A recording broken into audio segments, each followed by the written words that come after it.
کتنا بڑا المیہ ہے کہ میں 88 سال کا ہو گیا ہوں، لیکن آج تک میری سمجھ میں نہیں آیا کہ مسلمان کا مطلب کیا ہے۔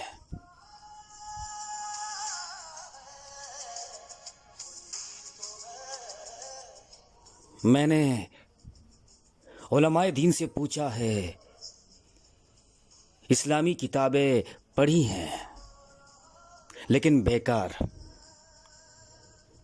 عالم بات کو اور بھی الجھا دیتے ہیں، کتابیں فلسفے چانٹتی ہیں۔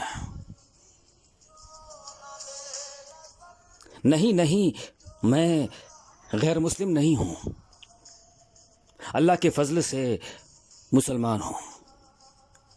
میں نے مسلمان گھرانے میں پرورش پائی ہے۔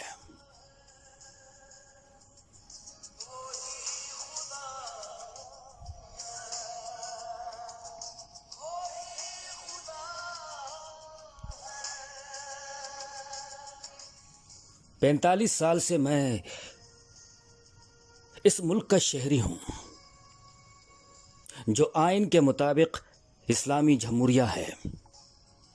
اس کے باوجود مجھے آج تک سمجھ نہیں آیا کہ مسلمان کا مطلب کیا ہے۔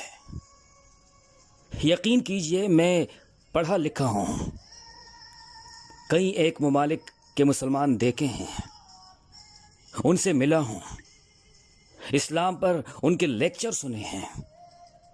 اس کے باوجود مجھے سمجھ میں نہیں آیا کہ مسلمان کا مطلب کیا ہے۔